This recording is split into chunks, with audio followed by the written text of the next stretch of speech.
Ayun, talaga ko belum lagi. Parya na kita ko balakong. Kayo kasi diba ko turo. Bulong na lang talaga. Ibat ini kulang ta ko. Ala ako man tulong na ko na to. Okay, magluto tayo ng munggo.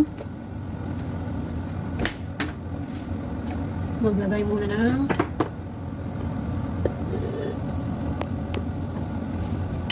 karne, lagyan natin ng karne.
Monggo.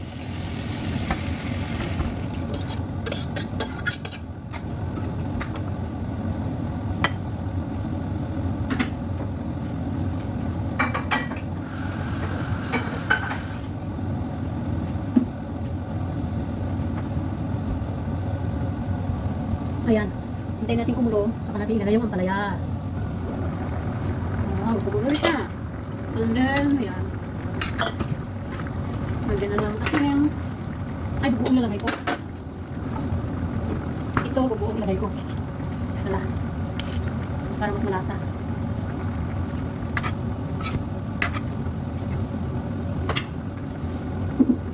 Ako, lagyan ko ng kaunting magic sarap. Para mag-magic sarap siya. Wow, ang bango. Patikim nga.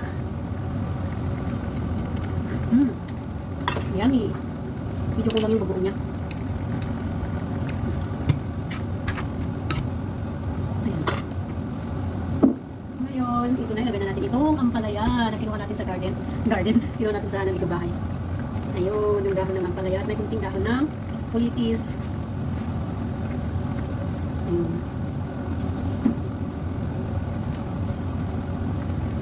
Ito talaga yung nagpasarap eh.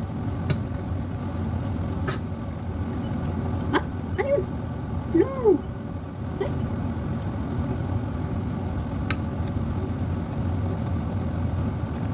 Ito yung munggo na may dahon ng ampalaya. Ayan, okay na yan. Okay na yan, luto na yan. Sarap.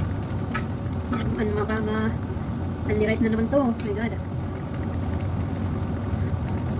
Sira na naman ang gayet pag ganitong ulam.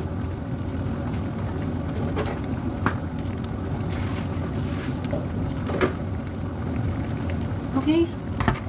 Okay. Okay na yan. Okay na yan. Oh, off na. Ayan na siya. Luto na.